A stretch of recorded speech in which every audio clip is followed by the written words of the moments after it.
I start in the name of Allah, most gracious, most merciful.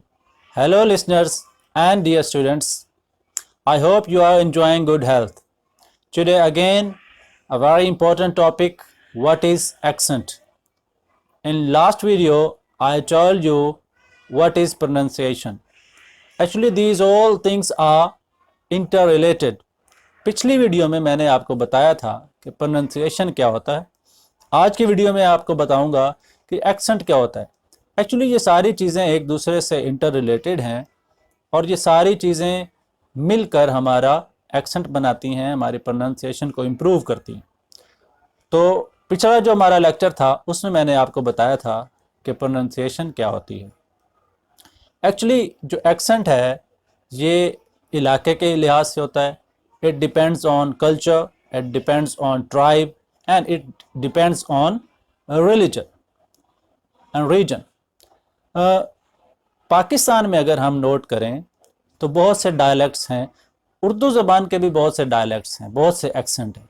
Karachi वाले उर्दू और तरह से बोलते हैं, उनका अपना एक्सेंट है। पंजाबी लोग बोलने से ही पता चल जाता है कि ये पंजाबी हैं और जिस तरह से वो उर्दू बोल रहे होते हैं।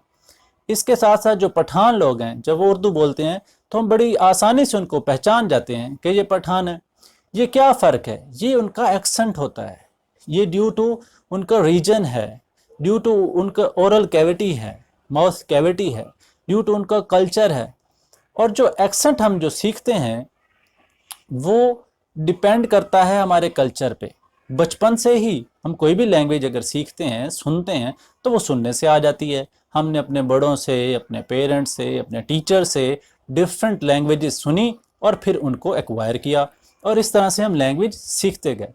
अच्छा, ये एक्सेंट है क्या? एक्चुअली एक्सेंट जो है वो इंग्लैंड में एक ब्रांड बन चुका है। यूँ समझें कि आजकल आप देखते हैं कि जो हम ब्रांड की चीज़ें पहनते हैं, चाहे वो क्लॉथ्स हों, चाहे शूज़ हों, कोई भी हमारी रोज़मर्रा की ज़िंदगी की चीज़ें हों, मैं उस डिटेल में नहीं जाना चाहता, वो एक ब्रांड बन चुका है। तो इसी तरह जो लैंग्वेज में जो ब्रांड बन चुका है वो है एक्सेंट और वो है रिसीव्ड प्रोनाउंसिएशन। तो जो इंग्लैंड में क्योंकि एक ब्रांड बन चुका है तो इसलिए हर बंदा ब्रांड की चीज़ें पहनना पसंद करता है। तो ब्रांड की हमें लैंग्वेज बोलनी चाहिए, जो ब्रांड का एक्सेंट है हमें फिर वो बोलना चाहिए। अच्छा, ये भी एक क्वेश्चन यहाँ पे होता है कि क्या हमारा एक्सेंट अच्छा होना चाहिए? Definitely our accent should be good. We should work hard, we should practice, we should listen, and there are so many tricks I will tell you in the end of this video how to improve accent. हम जो culture से जो भी चीज़ें हम copy करते हैं, culture से जो हम सीखते हैं, सुनते हैं, फिर उसी तरह हम बोलते हैं। अच्छा, एक्सेंट जो सारा डिपेंड करता है वो होता है हमारे ऑर्गन्स पे, और जो हमारे फोनेटिक्स जो साउंड्स हैं, जो अल्फ़ाबेट साउंड्स हैं, उनको कैसे प्रोनाउंस करना है। अगर हम सही जगह यूज़ नहीं करेंगे, फॉर एग्जांपल जैसे बायलेबियल साउंड हमने पढ़ा, तो बायलेबियल साउंड में दोनों लिप्स को मिलाते हैं। तो जब तक हम दोनों लिप्स को नहीं मिलाएंगे तो साउंड फ प्रोड्यूस नहीं होगा। इसी तरह व साउंड है, उसमें भी दोनों लिप्स को मिलाना है। तो जब तक हम दोनों लिप्स नहीं मिलाएंगे तो फिर व साउंड तो प्रोड्यूस नहीं होगा, तो फिर एक्सेंट भी हमारा अच्छा नहीं होगा। So to produce good accent, we should have the proper use of our mouth organs, our oral cavity. So if we use them properly, if we use to produce these sound proper organ, proper place of articulation with proper manner of articulation, then our accent will be improved. The other thing is about the accent that there are some sounds which are not present in their language. इसके example मैं ऐसे देता हूँ कि जो Arabic language है उसमें प साउंड नहीं है, तो इसलिए आपने देखा होगा अरबी में अल पाकिस्तान लिखा होता है, ब साउंड है, उनका पा साउंड नहीं है, तो ब साउंड है, तो वो ब साउंड बोलते हैं। इसी तरह जो रशियन है उनमें व साउंड नहीं है, डब्ल्यू वाला साउंड नहीं है, वो व साउंड बोलते हैं। तो इसी तरह उनके पास आ साउंड नहीं है, वो आ साउंड है। तो ये जो साउंड्स की जो गेम है ये भी बहुत डिपेंड करती है एक्सेंट को इम्प्रूव करने के लिए। अच्छा, एक्सेंट पे एक और भी चीज़ बड़ी वो असरअंदाज होती है, वो होती है बायोलॉजिकल। इसकी बात मैंने पिछली भी एक जी, जो एक और बात होती है प्रोनाउंसिएशन की, वो बायोलॉजिकली होती है। फॉर एग्जांपल, अगर किसी इंसान के, किसी बंदे के लिप्स मोटे हैं तो कुछ ऐसे साउंड्स होते हैं वो प्रोड्यूस नहीं कर सकते। इसी तरह अगर किसी बंदे को नाक का कोई मसला है तो वो वाले साउंड प्रोड्यूस नहीं कर सकते। इसलिए जो ये दांतों का हमारा गैप है, ये भी असरअंदाज होते हैं एक्सेंट पे। वो नेचुरली होते हैं, वो कुछ साउंड प्रोड्यूस नहीं कर सकते।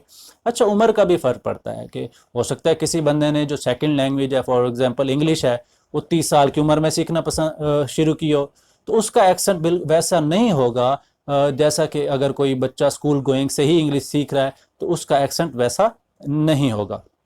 अच्छा, इसकी एक और भी एक्सेंट की वजह ये है कि जो हमारे स्कूल, कॉलेजेस, यूनिवर्सिटीज़ हैं, वहाँ पे रीडिंग स्किल, राइटिंग स्किल, इस पे तो बहुत फोकस किया जाता है।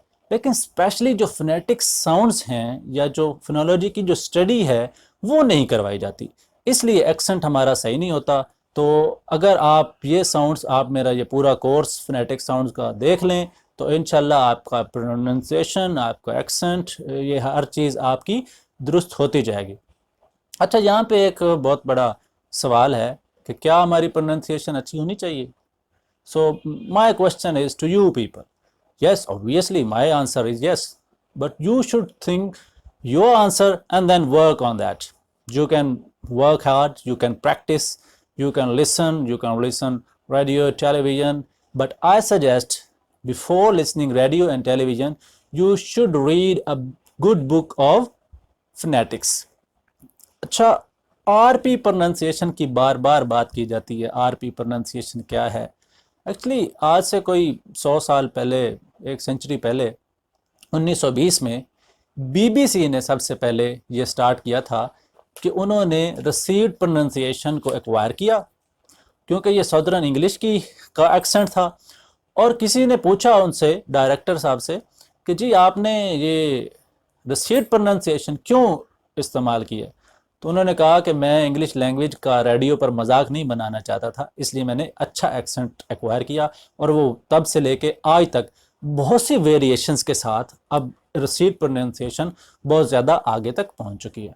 अच्छा, इसके बाद जैसे पहले मैंने बात की कि आज मैं आपको 6 टिप्स देता हूं कि एक्सेंट को कैसे इंप्रूव करना है। बड़ी सिंपल 6 टिप्स हैं। अगर आप इन पे अमल करें तो आप एक ही दिन में देख लेंगे कि आपकी प्रोनाउंसिएशन, आपका एक्सेंट किस तरह बेहतर हो जा रहा है। सबसे पहले तो हमने प्लेसेस ऑफ आर्टिकुलेशन पढ़े, मैनर ऑफ आर्टिकुलेशन पढ़े, कॉन्सोनेंट साउंड्स पढ़े, अब वॉवल साउंड भी पढ़ रहे हैं। तो आपको जो प्लेस ऑफ आर्टिकुलेशन है ना, वो बिल्कुल सही है। फॉर एग्जांपल, अगर आपने श साउंड बोलना है तो आपको पता हो कि टिप ऑफ टंग को बैक ऑफ रिज पे टच करना है, फिर ये श साउंड प्रोड्यूस होगा। अगर आपने साउंड प्रोड्यूस करना है आ वॉल, तो ये बैक वॉल है, तो इसे पढ़ेंगे हम आ खा। तो जब तक आप प्लेस ऑफ आर्टिकुलेशन सही यूज नहीं करेंगे, आपका एक्सेंट अच्छी तरह इंप्रूव नहीं करेगा। तो आपको एक्सेंट इंप्रूव करने के लिए प्लेस ऑफ आर्टिकुलेशन का ख्याल रखना चाहिए, ये सीखना चाहिए। अच्छा, इसके बाद ये है कि आप कोई भी बुक ले लें, ये मेरी वीडियोस हैं, आप इनको सुने, बार बार सुने और फिर मेमोराइज करें। जब आप इनको सुनेंगे, the more you listen the better it will be. If you want to be a good writer, you should be a good reader, and if you want to be a good speaker, you should be a good listener. जी, तीसरी जो बात है, आप इन sounds को खुद से फिर पढ़ें, पहले टेप पे सुने। तीसरी बात यह कि आप इनको बोलें बगैर किसी झिझक के। आप शीशे के सामने खड़े हो जाएं, आप मोबाइल निकाल लें, मोबाइल में बोलना शुरू कर दें और फिर देखें कि आप उन साउंड्स को कैसे बोल रहे हैं। अच्छा, पहले आप रैंडमली बोलें। जो चौथा काम आपने करना है वो ये है कि आपने अपने साउंड्स को रिकॉर्ड करना है। आप मोबाइल में रिकॉर्ड कर लें, रफली रिकॉर्ड कि आप किस तरह बोल रहे हैं, और फिर आपने मेरे साउंड सुनने हैं कि मैं कैसे बोल रहा था। या आप कोई भी बुक, मैं सजेस्ट नहीं करता, बहुत सी बुक्स पढ़ी इंटरनेट पे, आप वहाँ से ले सकते हैं, फिर उनको सुने कि वो कैसे बोल रहे हैं। 4 काम हो गया। 5वां काम ये करना है कि आपने जब टेप सुननी है अपने साउंड की और उस बुक की या मेरी, तो फिर आपने अपनी उन गलतियों को एलिमिनेट करना है। You should remove your mistakes, then you will go ahead. 6th thing, ये बहुत ही कॉमन सी चीज़ है, that watch movies, listen radio, television, different news program, different program in English. जी, टेलीविज़न देखें आप, न्यूज़पेपर पढ़ें आप, डिफरेंट मूवीज़ देखें सबटाइटल के साथ, but the most important thing is you should have a good book. You should have a good phonetic books that you read that and listen that, and then your accent will be improved. Thank you listeners. आप मेरा channel देखते रहें। अगर आपने मेरा channel subscribe नहीं किया तो उसको सब्सक्राइब कर लें और बेल के आइकन पे भी बटन दबा दें ताकि मेरी हर आने वाली वीडियो आपको मिल सके। Thank you.